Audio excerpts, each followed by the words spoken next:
Hormat. Assalamualaikum. Jadi baik, sekali lagi selamat pagi. Bagaimana kabar hari ini? Baik. Sehat? Sehat. Kita patut mensyukuri ini semua karena atas berkat dan tuntunan Tuhan hari ini kita boleh berkumpul lagi di tempat ini untuk melanjutkan. Untuk itu saya minta kesediaan satu orang untuk memimpin kita dalam doa. Baik teman-teman dan ibu guru, sebelum kita memulai pembelajaran kita pada pagi hari ini, marilah kita berdoa. Tuhan Yesus, kami mengucap syukur ya Tuhan untuk kasih setiamu kepada kami semua anak-anak ya Tuhan sampai dengan saat ini ya Bapa. Ya Bapa, dalam kerjaan surga di sini kami akan memulaikan. Berkati juga ibu guru yang akan mengajar kami dan Tuhan memberkati hamba-Mu ya Tuhan. Hanya ini doa dan ucapan syukur kami Tuhan. Ampuni salah dan dosa kami, karena hanya dalam nama Yesus Tuhan kami berdoa. Amin. Terima kasih Stefan. Ibu akan mengecek dulu kehadiran. Siapa yang tidak masuk hari ini? Yang tidak masuk hari ini Destinisa, Alfa, Wirvan Tristefa, Alfa, dan Ariswana. Jadi baik, berarti ada 3 orang yang tidak masuk. Kita melanjutkan kegiatan pembelajaran kita. Semua bisa lihat di layar? Bisa.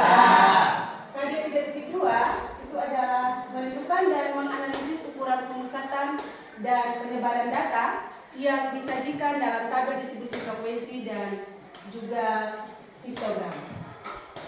Langsung diikuti dengan indikator kompetensi dasar keterampilan, yaitu KD 4.2, yaitu menyelesaikan masalah yang berkaitan dengan penyajian data hasil pengukuran dan pencacahan dalam tabel distribusi frekuensi dan juga histogram. Yang harus kita lihat hari ini itu adalah indikator 3.2.1, yaitu menyajikan data dalam tabel distribusi frekuensi dan histogram. Yang menjadi tujuan pembelajaran kita hari ini adalah melalui kegiatan pembelajaran menggunakan model pembelajaran problem based learning dan berbantu media papan statistik, diharapkan agar anak-anak sekalian bisa menyajikan data dalam tabel distribusi frekuensi. Itu yang pertama. Yang kedua, masih menggunakan model dan juga media yang sama, diharapkan anak-anak sekalian bisa menyajikan data dalam bentuk histogram. Sebelumnya Ibu mau tanyakan terlebih dahulu. Mungkin ada yang pernah dengar istilah statistik? Pernah. Kira-kira kapan dan di mana?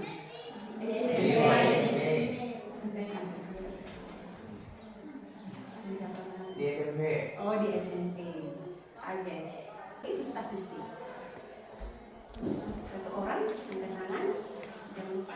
Oke, silakan Armin. Statistik Adalah sebuah kumpulan data, angka atau informasi. Oke.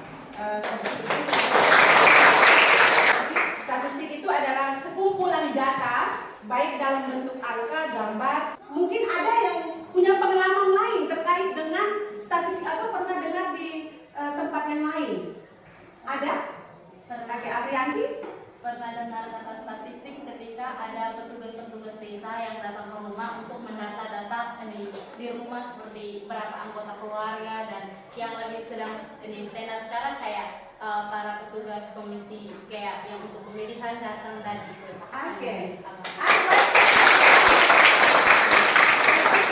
Ternyata itu semua adalah merupakan bagian dari kegiatan dari statistik. Ada petugas yang datang mendata jumlah kakak atau jumlah anggota keluarga dalam satu rumah dan lain sebagainya. Saya akan menayangkan satu video sebagai motivasi untuk anak-anak sekalian karena memang video ini juga sangat berkenaan dengan kegiatan kita sehari-hari. Silakan. Dan aku adalah Ibu Susi, seorang guru matematika. Aku dan ibuku akan menjelaskan contoh penggunaan materi statistika pada kehidupan sehari-hari. Simak baik-baik ya. Action. Susi, kenapa kamu terlihat sedih sekali? Jadi aku telah datang sekolahmu, jadi aku pertemuan pelajaran. Informasinya ya sampai di sini. Itu artinya artinya bahwa memang sangat penting mempelajari statistik ini. Ternyata kegiatan ke pasar juga, itu juga merupakan bagian dari statistik. Yang berikut, sebelum kita melihat lebih lanjut dari kompetensi dasar yang akan kita pelajari hari ini, Ibu hanya menyampaikan sedikit, nanti sebentar, artinya kegiatan kita hari ini ada menggunakan model pembelajaran problem based learning. Nanti anak-anak akan Ibu bagikan dalam kelompok yang ada satu kelompok mungkin terdiri dari 4 sampai 5 orang, tetapi kalau misalnya 4 orang ya sudah 4 orang. Nanti Ibu akan bagikan LKPD ke setiap anggota kelompoknya atau ke setiap kelompoknya untuk anak-anak kerjakan. 3 kelompok yang persentase. Setelah presentasi kegiatan ini, selanjutnya nanti di kegiatan penutup akan ada kegiatan evaluasi. Ibu hanya mau mengecek sejauh mana pemahaman anak-anak terkait dengan materi yang kita pelajari hari ini. Nilai penilaian tengah semester kemarin, nanti anak-anak mengambilnya sesuai dengan nilai anak-anak, nanti akan ditempelkan di papan statistik ini. 40, yang nilainya 40, silakan. Yang 40, maju.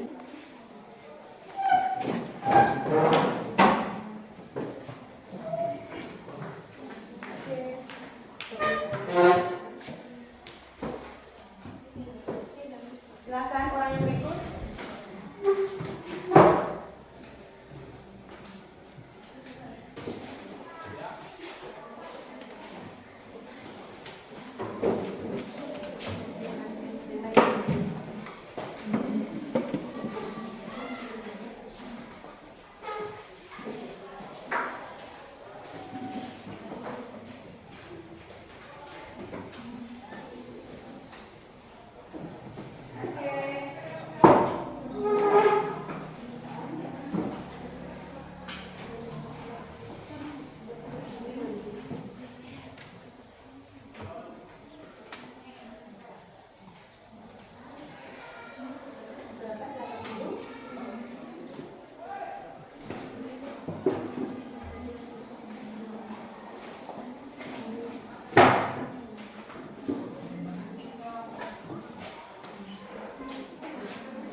Anak-anak sudah menempel masing-masing nilai yang ada pada papan statistik.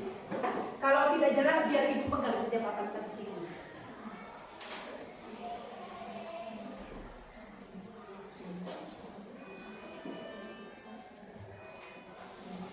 Silakan Afriyanti. Ini saya ingin bertanya, kenapa yang lain-lainnya tuh kayak ada kayak 30, 39, 45 kan semua 60. Kenapa cuma 50 sendiri saja satu warna begitu, sedangkan yang lain tuh kayak berkelompok begitu. Oke, baik. Mungkin ada yang bisa menjawab? Satu orang? Silakan. Iya. Saya bisa sampaikan dari saya, yang dapat nilai 50 itu sendiri. Oke, kita kasih tepuk tangan. Masih ada lagi? Ya, silakan Stephen.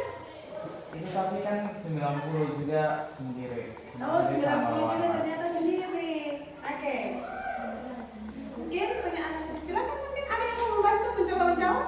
Ternyata di sini 90 juga sendiri, tapi warnanya sama ya? Iya. Oh iya ya? Oh iya. Silakan Aprianti. Karena mungkin yang di angka 90 itu ada orang yang satu orang saja yang memiliki. Oke, jawabannya sama dengan Apri. Lagi Aprianti lagi?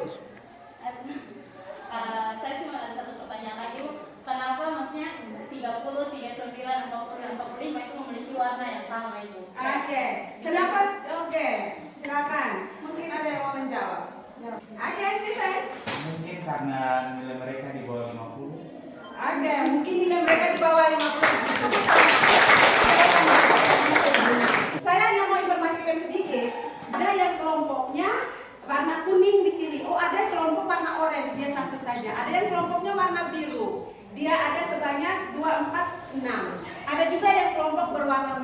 Ada juga kelompok yang berwarna pink. Oke, itu artinya data kita ini memang dibuat dalam bentuk kelompok. Selanjutnya, saya minta kesediaan kalian untuk duduk dalam bentuk kelompok. Nanti yang ini tinggal kasih keluar kursi dan tinggal geser ke sana.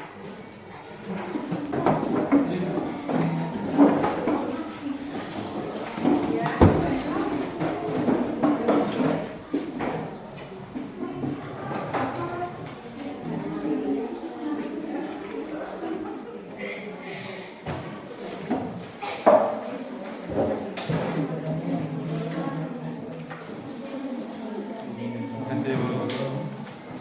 Oke, baik. Semua sudah dapat LKPD-nya? Sudah. Satu. Oke, sama. Satu saja. Sudah lengkap ada pertanyaannya di dalam? Sudah. Oke. Ada masalahnya juga di situ? Ada. Lengkap ya? Ada. Oke. Kalau dengan lembaran yang saya bagikan, silakan anak-anak menyajikan data yang sudah kita tempel ini, dalam tabel distribusi frekuensi dan juga histogram.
Joyce juga sudah?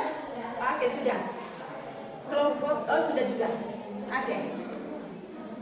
Yang nomor 2, menyajikan data dalam bentuk histogram. Oh, ada kelompok yang sudah. Oke, kelompoknya Agnes.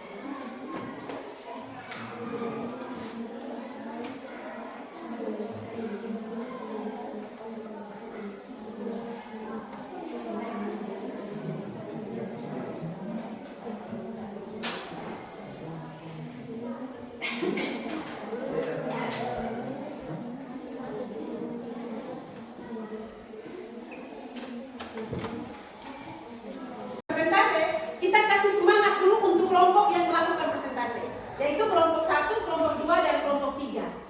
Oke, kita kasih semangat mereka dengan tepuk tangan seru. Oke, semua berdiri. Persentase ya. Semua berdiri. Oke, saya bantu ya. Tepuk tangan seru, tepuk sekali, tepuk 2 kali, tepuk 3 kali, tepuk 4 kali, tepuk 5 kali,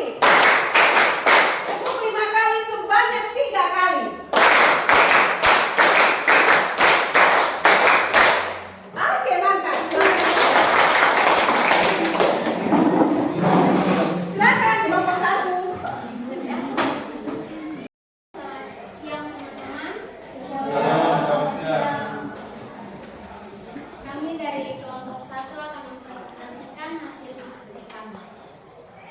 Kami akan mempresentasikan hasil diskusi kami tentang penyajian data dalam tabel distribusi frekuensi. Kepada teman saya persilakan.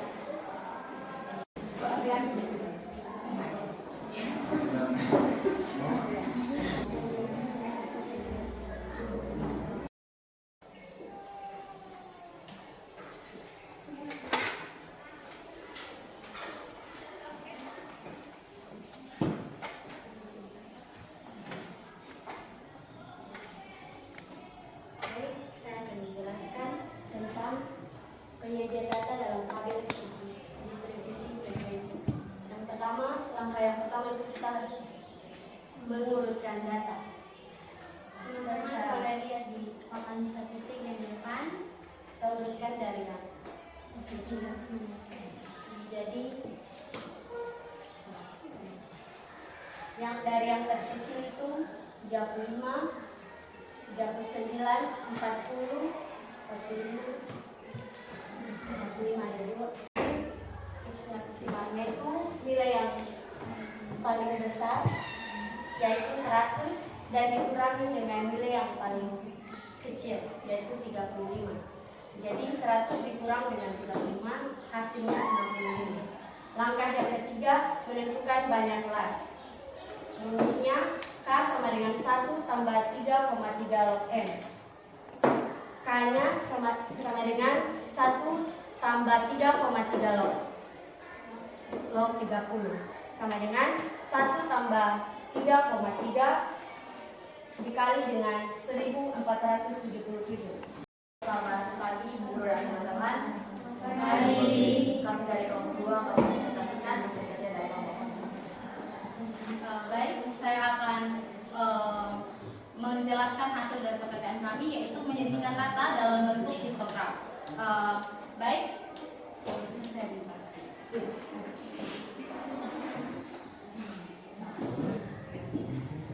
Nilai terkecil yaitu 35, maka 35 dikurang dengan 0,5 menghasilkan 34,5, dan untuk topik atasnya didapat dari kelas ini batas terbesarnya ditambah dengan 0,5. Maka di sini karena nilai terbesar dari kelas pertama adalah 46, maka ini 46 ditambah dengan 0,5 menghasilkan 46,5. Baik, saya akan lanjut menjelaskan bagian histogram. Dalam histogram di sini, yaitu adalah data-data yang disajikan dalam bentuk balok. Yang pertama itu 34,5 sampai 46,5. Jadi ini adalah menunjukkan 6 balok. Artinya data yang kami buat adalah 6 kelas-kelas ini. Jadi setiap balok ini menggambarkan satu kelas, satu balok satu kelas begitu. Untuk kelas pertama, jadi anggap saja balok yang pertama adalah kelas pertama 46. Sekedar informasi dalam menggambar histogram, ketika menentukan titik bawah dan titik atas, titik bawah adalah nilai tepi bawah, dan bagian titik untuk menuju batas kelas atas itu adalah tepi atas bagian sini. Jadi 34,5 sampai 46,5 itu adalah batas kelas pertama. Makanya di sebelumnya saya menjelaskan bahwa untuk setiap dalam penyajian histogram membutuhkan tepi bawah dan tepi atas. Untuk penyajian data kelas berikutnya 46,5 sampai dengan 58,5 bisa dibuktikan dengan penyajian data yang kami sampaikan di papan. Terus ini kelas ketiga 58,5 sampai 70,5. Itu kelas ke 4 70,5 sampai 82,5. Kelas kelima 82,5 sampai 94,5, dan kelas yang terakhir yaitu 94,5 sampai 106,5. Sekian.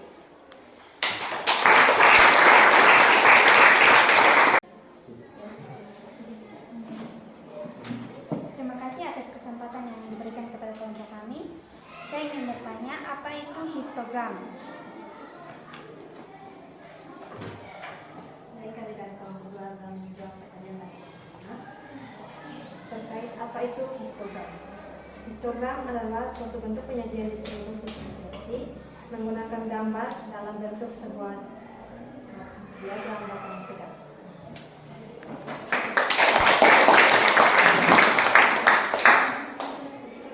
Sekian dari kelompok kami. Tidak ada lagi yang bertanya? Tidak ada? Tidak ada. Oke, karena tidak ada pertanyaan, silakan lanjut. Kita kasih tepuk tangan dulu untuk kelompok. Salam, selamat siang. Shalom, selamat siang. Baik, terima kasih atas waktu dan kesempatan yang diberikan untuk kita kelompok 3 mempresentasikan hasil diskusi kelompok kami. Saya selaku moderator Adeliana Matisioba. Saya sebagai presentasinya, saya Sumbawa. Baik, waktu dan kesempatan diberikan untuk hasil diskusi kelompok. Baik teman-teman semua, di sini di bagian 3 ditanya berapa rata-rata nilai PTS kelas siswa kelas 12 IPA 2. Nah, dari data-data yang sudah kelompok 1 dan kelompok 2 paparkan dalam papan tulis ini, kita dapat ini sudah kita mudah untuk menentukan berapa nilai rata-rata kelas siswa kelas IPA 2. Nah, dari data tabel frekuensi ini kita dapat lihat bahwa intervalnya 35 sampai 46 tabel frekuensinya dalam ini sudah dituliskan. Di sini kita gampang saja untuk melihat nilai rata-rata tersebut. Nah, dari sini kita bisa lihat bahwa 35 sampai 40 nilai 35 sampai 46 itu frekuensinya 5 dan seterusnya. Maka di sini yang mempunyai nilai frekuensi paling besar yaitu 95 sampai dengan 100. Maka kita sudah dapat ketahui bahwa nilai rata-rata siswa kelas 12 IPA 2 ialah 95 sampai dengan 100. Mungkin itu penjelasan dari saya. Mungkin ada yang mau ingin bertanya? Baik, itu Tabel frekuensi ini kita dapat lihat bahwa intervalnya 35 sampai 46 tabel frekuensinya dalam ini sudah dituliskan. Di sini kita gampang saja untuk melihat nilai rata-rata tersebut.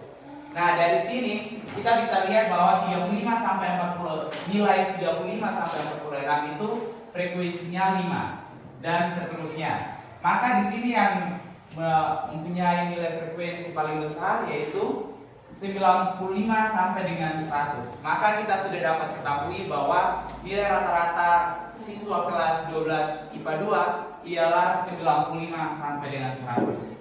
Mungkin itu penjelasan dari saya. Mungkin ada yang mau ingin bertanya? baik, itu sekian dari presentasi kami. Jika ada yang mau bertanya, berikan waktu dan tempat, kami persilakan. Ada? Koneksi mungkin. Silakan Afianti berdiri. Baik, saya ingin bertanya dan mewakili kelompok kami. Kan kalau dikatakan bahwa frekuensi rata-ratanya itu dari 95 sampai 100. Saya ingin menanyakan memang apa artinya dari rata-rata tersebut sendiri supaya ketika kalau misalkan didapat data baru kita bisa menentukannya dengan menentukan sendiri. Ya, terima kasih ke teman Yanti. Mungkin rata-rata itu kita bisa ketahui bahwa keseluruhan nilai yang paling terbanyak, kayak dalam satu kelas banyaknya kelas itu kayak mempunyai umurnya kayak ada yang 15, ada yang 17, tapi kebanyakannya itu umurnya 16. Maka kita dapat mengetahui bahwa nilai rata-rata atau umur rata-rata kelas 12 IPA 2 adalah 16. Bisa dipahami? Sedikit informasi untuk yang menyajikan data dalam tabel distribusi frekuensi. Memang tadi tidak dijelaskan bagaimana mendapatkan frekuensi ini, tapi tidak ada pertanyaan juga, tidak apa-apa. Tetapi saya berharap ini bisa dipahami karena memang kalau dilihat dari papan statistik yang ada ini, kita sudah bisa tahu banyaknya data kita atau ternyata dari sana yang warna kuning itu 35 sampai 46 di sini kelas interval pertama. Ternyata di sana kalau yang dari warna kuning ini sebanyak 5. Bisa lihat. Kita bisa tempatkan di distribusi tabel distribusi frekuensi. Ternyata yang 47 sampai 50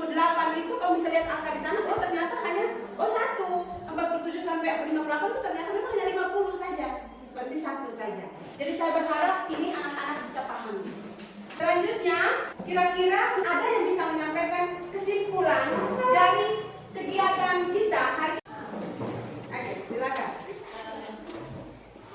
Baik, saya mewakili kelompok 2 lagi akan memberikan hasil kesimpulan dari pembelajaran kita hari ini.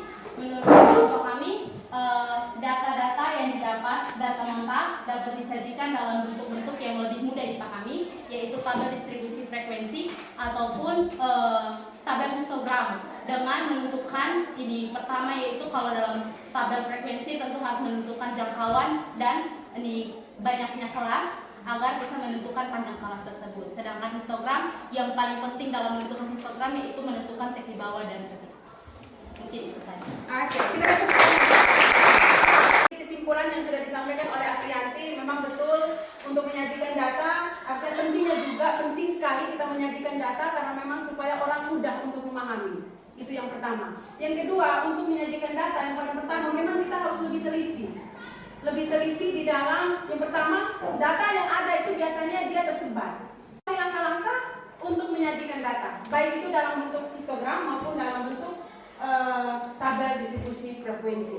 Di belakang materi itu ada soal evaluasi, silakan anak-anak mencoba untuk menyelesaikannya. Jawabannya saya akan kirimkan link Google Form. Semua sudah? Sudah. Oke. Salah, sekitar 2 anak. Dan yang lainnya semua benar. Itu artinya perasaan kalian hari ini kira-kira seperti apa? Nanti saya akan bagikan ini berupa emot. Kalau yang sedih lingkar saja di sedih, kalau yang senang atau gembira lingkar saja yang di gembira. Oke. Sudah? Sudah. Di sini ada juga yang selain melingkar, ada juga yang tidak puas dia menulis lagi. Dia sangat senang. Mungkin karena lihat papan statistik atau dia sangat senang hari ini.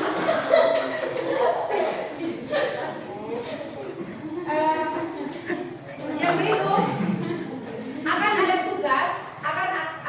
tugas untuk pertemuan berikutnya. Nanti tugasnya Ibu akan kirim melalui via WhatsApp. Kita sudah punya grup, nanti saya akan kirim tugasnya dan silakan kerjakan tugas itu dan akan dibahas di pertemuan minggu depan. Hari ini sampai di sini. Nanti kita akan lanjut di pertemuan berikut. Sebelum menutup kegiatan kita hari ini, saya minta salah satu dari kalian, wakil ketua kelas, karena tadi ketua kelas, wakil ketua kelas yang memimpin kita dalam doa supaya kita akhiri segala kegiatan kita hari ini. Silakan.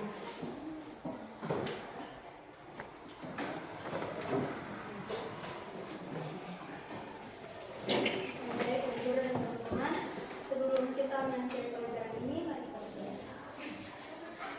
Tuhan, terima kasih banyak Bapak atas penyertaan kasih-Mu, sehingga Engkau boleh menyertai kegiatan belajar mengajar kami dari awal dengan hingga kami berakhir. Sebentar anak-anak-Mu, pulang ke kami masing-masing dan Engkau sertai kami. Ibu guru juga tadi sudah menyampaikan begitu banyak materi kepada kami, biar Engkau terus memberkati kehidupan ini. Tuhan Yesus, kalian amin. Terima kasih. Siap.